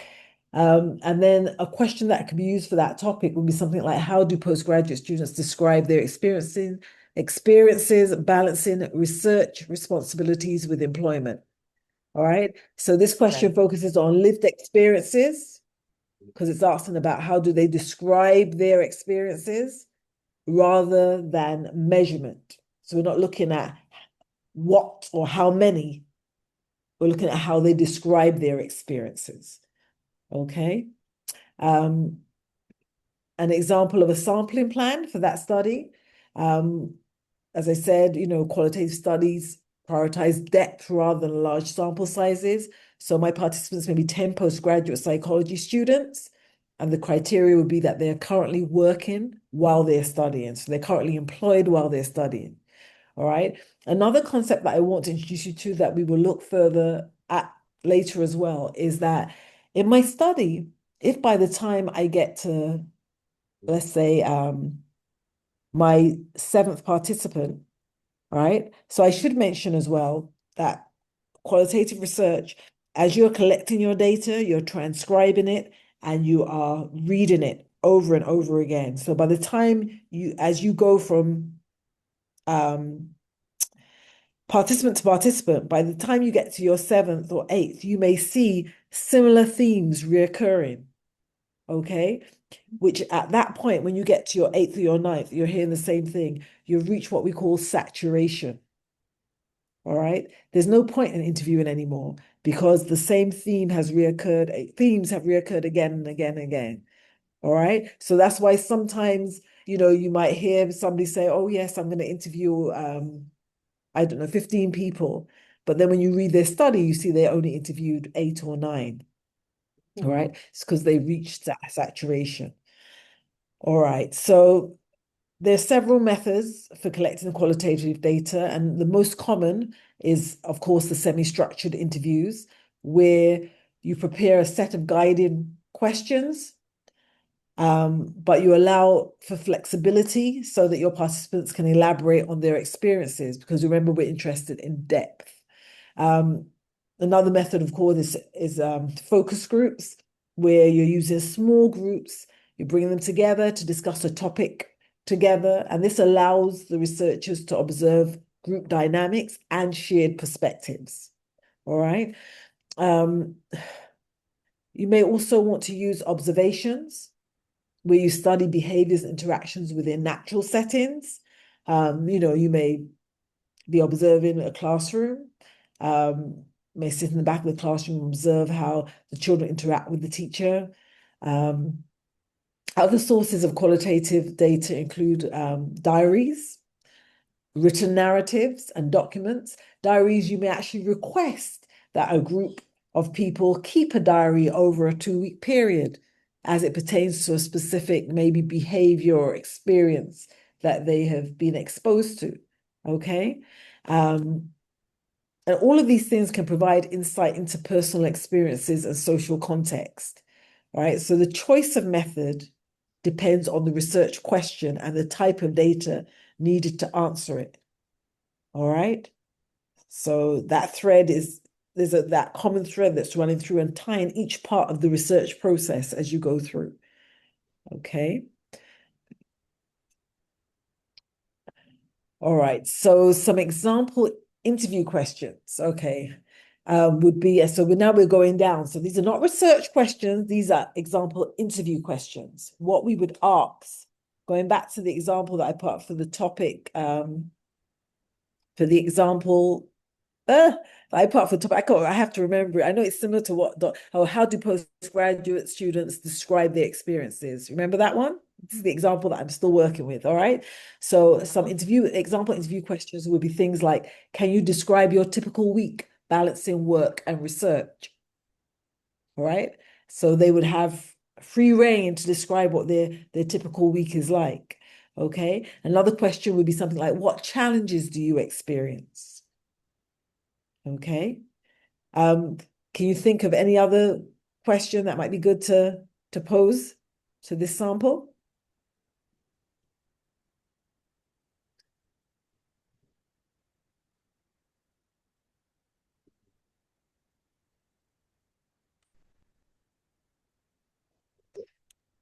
And formulate Can it. Go ahead.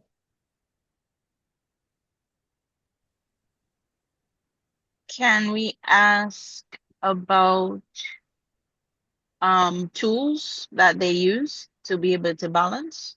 Not necessarily the Okay. challenges, but see if there's anything positive, if there's any particular tool that they use. Yeah. Meaning Yeah. like study schedule or Yeah, can you timetabling or share something with like that? us?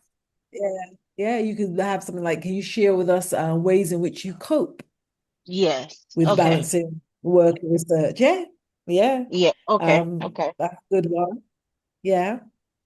Um, How, you could have something how, like, you can ask, go you on. can ask them how does their work structure facilitate study time, or time to complete assignments? I'm looking at whether or not their There, workplace gives them leeway for time off. yeah, or if they are able to use their work, because like you might be able to use Right. your lunch times, or you might be able to Lunchtime use, yeah. or So everything. right. Or you could have a question like um how or in what ways do your household responsibilities impact your ability to complete your assignments on time? Or, so it can become I more can answer that. specific as you move down the interview questions. Right. I hear you, Joanne. Oh dear. I empathize with you both because I too was a working mother and so forth when I was studying. And much of my work was done in the car while dropping off and picking up and in between and waiting around for children. So, I know it's work. It's Yeah. work. Yep. Okay. All right. So, right. So I do have an activity which was, well, I'm here betwixt and between whether I should let's go through it. I was just saying whether I should give it to you for homework, but I know you have reading to do, so I want you to read the papers, so I won't. But all right. So I want you to create 2 interview questions. We're going to do this together online one time. I'm not going to create 2 interview questions for this topic, postgraduate academic stress. Okay. So interview questions. So these are not your overarching research question, interview questions. So yes, you said a few of them just now, but I want you to just, articulate a clear one in terms of, exactly how you think you would write it. And remember that when you're writing this interview question, think about the fact that you're in front of a person asking this question. All right? Because we can be very removed and use very academic language, but remember that this is a person, a layman that has to understand what we're communicating.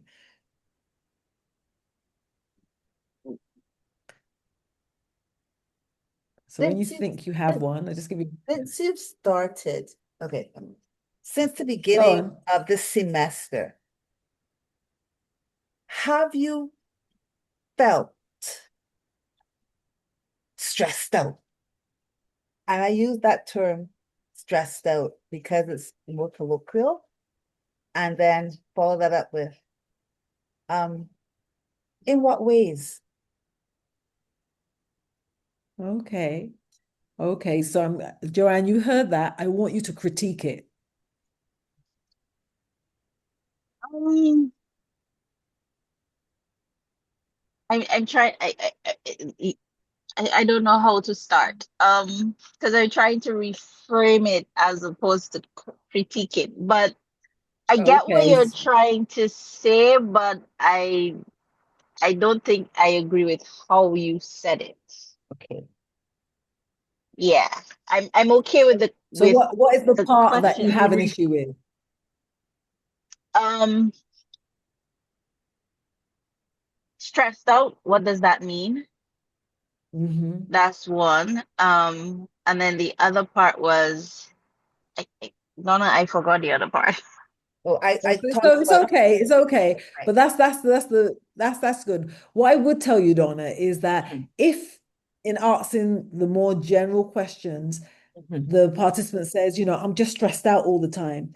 mhm, What is that? Then following up and asking, tell me how being stressed out looks like for you. mhm. Yeah. Or tell me what being stressed out looks like for you. Yes. All Right, right. but are you That's talking why. about all kind of stress or are you specific to academic stress? Well, that's Because why I said since the beginning of the semester. and I can tell you I am stressed because my work does tie me up when I have to get to class for 4 o'clock. That Mm. is stress. But is that the type of stress you're Yeah. asking me But about, or are you asking me about the studies? Because since the beginning of the well, but semester, I'm asking you about your experience of what stress is. So for me, Right. stress might be, when I come home, my children don't understand that I want a little downtime, and it stresses me out because they're coming at me with questions and demands. So you Mm, want to understand the persons, the Mm. individuals' Right. interpretation of stress. Okay. Right. At the same time, you don't want to put words in their mouth. All Right. right. So you do want your question to be as not general as possible. So a question, something like, can you describe a time when you felt particularly stressed during your Mhm. postgraduate study? Right. So Mhm. yes, you're still using the word stress, but Right. stress out has emotional connotations that, Connotation. Right. yeah. All right. If they That's use the kind of like a term, it's leading fine. question then. Yes, it's Right. a little Okay. leading, right? It's a Yeah. little Okay. leading. Okay. Okay. Um, okay. So you could have a question like, how do you usually, I think Joanne had mentioned coping or alluded to coping earlier. How do you Mm. usually cope with academic pressure? Mhm. Okay. So do you see how that question, how do you usually cope with academic pressure? Yes. It, there's no, right. Okay. So, um, we have to also look at data analysis and qualitative research. I've mentioned it loosely as we've gone through in terms of the fact that it does involve identifying patterns and themes in textual data. Um, once that qualitative data is collected, so once you have the interview, you may have an audio form, you may have it in video, it has to be transcribed. All right. So you collect your data from interviews, focus groups, observations, but then you have to analyze that data. In order to analyze it, it has to be on paper. All right. Not paper, you know what I mean? It has to be in text. Yeah. Okay. So the actual analysis typically involves 3 key stages. All right. 4 key stages. Coding, theme development, well, 3, because the coding is coding, theme development, and interpretation. All right. So the first stage, which is coding, involves carefully reading through the data and assigning labels or codes to segments of text that represent important ideas, concepts, or experiences. And let me just tell you, that cannot be done by reading through the paper once. You will read through the paper numerous times because some things, and it's also important as well when you're interviewing to take notes. So let's say you're interviewing face to face or even online. If you're interviewing online and you have the camera on, their facial expressions, if you're interviewing face to face, there are bodily, lots of nonverbal behavior that may indicate maybe discomfort or amusement, and you need to note those things down as well, because those may affect the meaning, the interpretation of what the person said. All right. Mhm.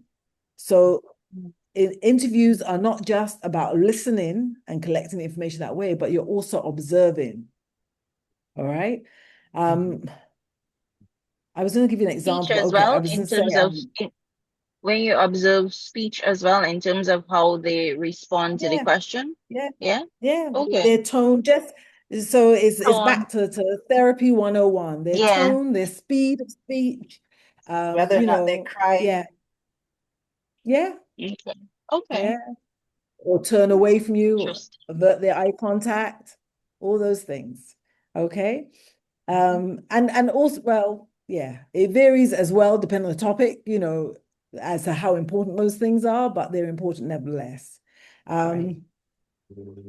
If going back to our topic, if there's several postgraduate students that mention feeling overwhelmed by deadlines, that section might be coded as academic pressure. All right. So you see how you're interpreting.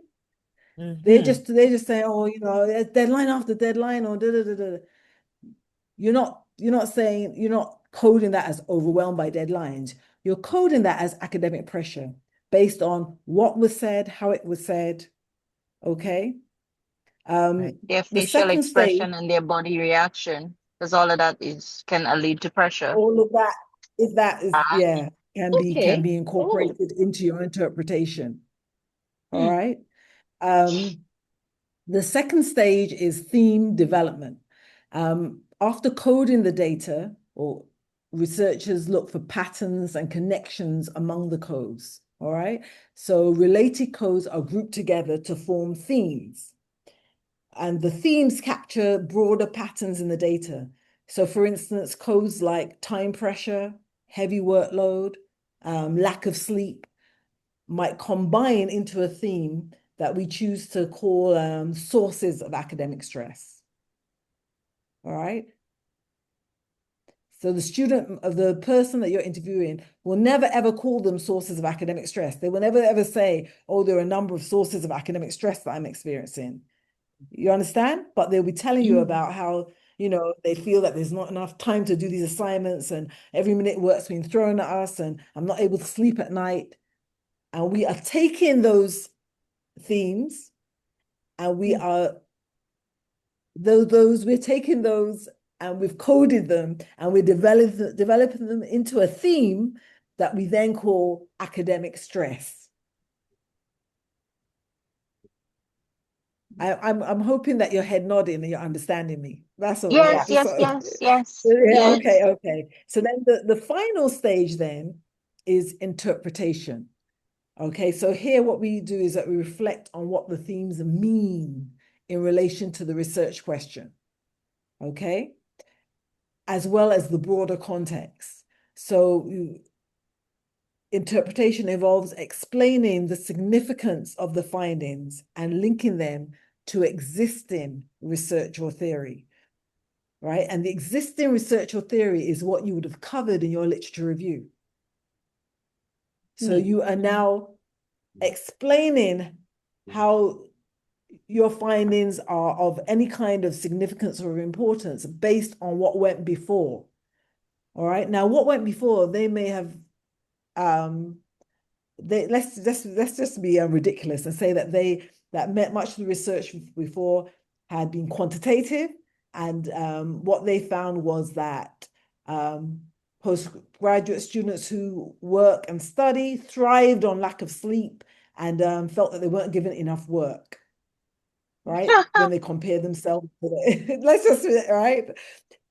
Then you are now looking at your findings, which you've used a qualitative research methodology, and you found what it is that people are actually experiencing. So Donna gave us a wonderful example earlier where she gave us the Canadian example with socioeconomic status.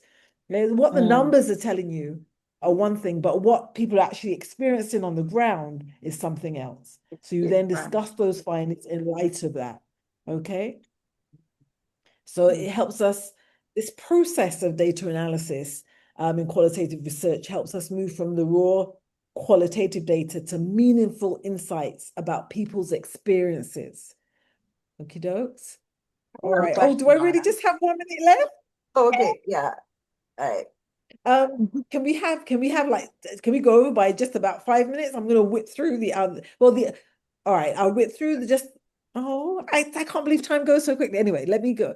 So reflexivity, and I know I've kind of mentioned it as we went along, so it's not newish to you now, I hope. As I said, that it acknowledges the researcher's role in shape interpretation, and it's an important feature of qualitative research. And it involves critically reflecting on how you, the researcher, how your own background, your own beliefs and assumptions may influence the research process. All right. So, for example, a researcher studying academic stress may have their own experiences as a student, which could shape how they interpret the participants' responses. So, rather than ignoring this influence, qualitative researchers acknowledge it and reflect on it openly throughout the research process. Okay, so it helps us to improve transparency and encourages researchers to remain aware of how their perspectives may shape the study. Okay, so one important aspect of reflexivity is that it has to be evident. So you're going through the process all the time with your research supervisor and so forth. You're doing qualitative research, and it has to be written up within the report as well. Okay. But how can you Yeah, explain to your supervisor or your reader that your bias is not um I can't think of a word, but it's not shaping your influencing the research influencing process. your research. Yes. Right, right, Because if I right. have to tell you that I have experienced this or I've gone through that as a student and a working person and da da da, because I can Right. So, identify certain things, how am I going to relay that to okay. you that my my involvement or the things that I have experienced does not fully influence my data and I'm using the data from other people? How you understand what I'm trying to ask? Okay. Mhm. So I understand what you're trying to say. Okay. And again, I'm going to try to draw an analogy with therapy so that, because I Okay. think, that Yeah, that could work for transference, me. Ah, transference. okay. Yeah. Right. Yeah. Okay. Basically. So as we're going through this process and you say, and let's say you interpret someone's, response as being that they're overwhelmed and stressed. And when I read it, Mm. I'm not seeing it. And like through discussion and so forth, you will arrive at the conclusion, maybe, possibly, that that's how you would feel in that situation because you've been through that. And that's what it was like for you. So then we would work through helping. It's there's a term and we'll get to it called bracketing. We will work through as much to bracket what you're bringing into the research process. We aren't going to get rid of everything, but being Yeah. aware of it makes you more conscious of it, right? Okay. And you work around it more. Okay. So rather than pretending to be completely neutral, right? Qualitative researchers reflect on these influences and discuss them openly. There's nothing wrong with having them. We're human beings, but Mm. acknowledging our stuff helps us to kind of, I don't want to say move past it because it's still there, but you've declared it. Okay. Okay. It's in the Okie open. doke. Yeah. And so I've been through the process already, really. I don't think um I will share the example that I had for this slide, using a phenomenological approach. So, which would be an appropriate methodology to use if I was going to explore, let's say, retirees' lived experiences um, during the transition from work to being retired. And if I was going to do a study on that, for instance, I would want to determine my sampling, okay? Who's going to participate in this study. And in this case, I might recruit individuals who have retired within the last 1 or 2 years, because I want to hear about their recent experience. I'd then want to collect data, and that could involve in-depth interviews where participants describe their experiences, adjust to retirement changes, um, sorry, where they describe their experiences adjusting to retirement, changes in their identity maybe, or shifts in daily routines. And then the data is then examined through data analysis where I would code the interview transcripts and identify patterns. I might find things like feelings of freedom, loss of professional identity, or new lifestyle adjustments.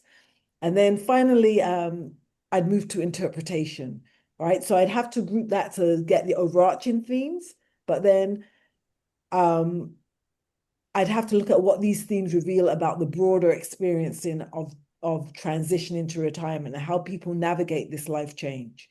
Okay. And I threw that example in because I wanted to show you that I was not obsessing about students because I was a Right. bit hooked on the whole post idea. But so I want to, although these steps, when you look at the qualitative research design process steps, they look very linear, very much like quantitative. Right. Qualitative research is a very iterative process. Okay, so this means that as researchers, you're moving back and forth between stages. It's not linear. As your understanding develops, as you move from transcript to transcript, you might go back to an earlier one because you then understand something that was said earlier in a different way. So it's very much an iterative process. It's not linear. All right. So what I'm going to do, because I am going to stop here, the activity that I had for you, I'm going to put the slides online and you can actually go through it and do it. It's nothing too major. It really mirrors much of what we would have done in today's lecture, but forces you to actually write down everything and go through the process. Okay, so identifying the research questions, selecting a method, identifying your sampling strategy, your interview design, and there's a coding exercise. You don't have to do the coding exercise because I think I will, I know I will take you through it in class at some point, but I would say at least steps 1 to 4, and you can Okay. leave step 5 for us to do, okay? All right then. Okay. So That's for everybody, Monday? thank you so much that's on Monday. All right. Okay. Homework for Monday. Yeah. Is that okay? Is that okay if it's this Monday? I know it doesn't give you much time to read the materials though. That's the only That's thing. okay. You just have to don't grade us too hard for what you get. 'Cause I hear you. Okay. So that's for Monday. So have the kind of good weekend that working, studying people have. And I know I feel so bad. But yeah, that's where I'm at. I'm trying to think if there's anything. Yeah, you can read the last couple of slides, really a summary and then the references at the end. So after that, but you can look at them. Okay. Okay. And I'll Slides send should be up. the schedule to you so that you will see, you can access all the papers and everything. Okay, go ahead, Is the recording Donna. gonna be up as well? Yeah, the recording will be up as well. Okay, cool. Yeah. Okay. Great. Okay. All right. All right. You're No welcome. Thanks. problem. Bye, everyone. Thank you very Monday. much. Thanks. Okay. Monday, Bye. 5. It's 5 or 5:15? 5:15. 5:15. Yeah, the 15 5:15. minutes bit is about the fact that I'm on the road driving. Although I've given myself that little extra 15 minutes I would rather be there for 5:15 than be running in at 5. You with me? No problem. No problem. That's Okay. fine. All right. Okay. So see you Okay. guys on Monday. Bye. Okay, No Bye-bye. problem. Thank bye. Bye. you. Bye. Bye.